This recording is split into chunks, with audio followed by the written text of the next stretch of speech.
Hey gang.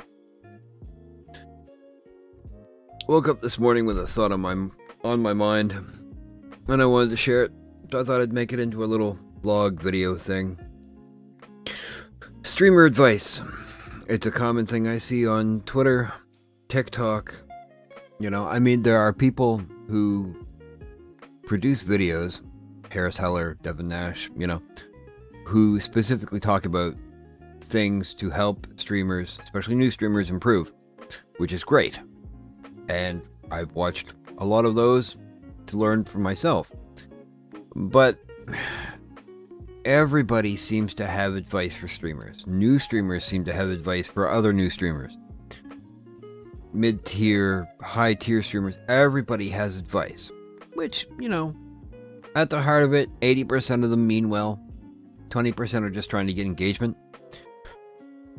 The problem is, with a lot of these snippet 140 character bits of advice, completely unsolicited, of course, which I'm guilty of too.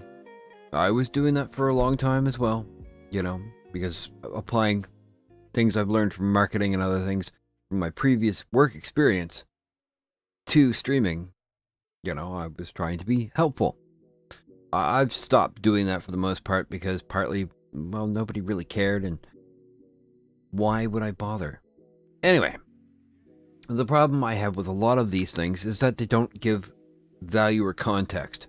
They just give a little line like, be the best creative you and keep on creating. Or, networking is good, but follow for follow is bad. Okay. All these little bits of advice about don't do this, or you should do more of this, or they don't, especially on Twitter, which it's hard to do, they don't give the added value, like support other streamers when you're not streaming. Okay, why? Besides the obvious, a lot of these things are self-explanatory. You want to, get connections, hang out with people, get inspirations, learn, that's all given, but you can't drop morsel bits of advice and not give value to it.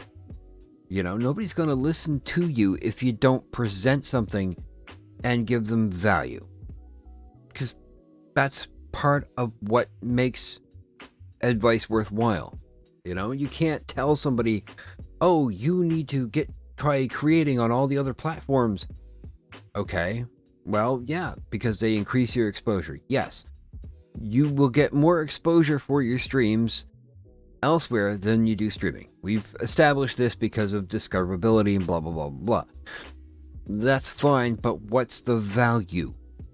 What value do you get from making TikToks, other than the fact that, they can be entertaining and fun to do? You have to back up your advice or your tips or your, this is what I did. Well, this is why I did it, and this is the value I gained from doing it. You have to establish value before you give any kind of advice when it comes to creation of anything. Artists paint for the joy of it, yes. Creators will create content because they enjoy it, they want to be successful, they want to make money. Whatever reason, there's the value. You need value statements. You network with other creators so that you can learn from them. You can collaborate and work together so that you can build and feed off of each other's creative spirits. And, you add value to each other's communities, and viewers can move back and forth and across and meet other people and establish a wide variety network of entertainment for your viewers, their viewers, whatever. There's the value. So when you go to propose big things, make big advice statements, don't forget your value statements. If you want people to listen to what you're saying, you have to give them value. Otherwise, it's meaningless noise. And fuck knows there's a lot of noise in the world.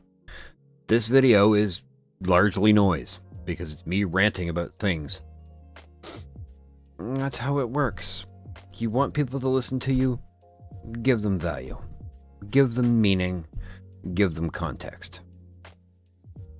You know, if you find this valuable, if this makes sense to you, you want to see more, like, subscribe, follow me on the things.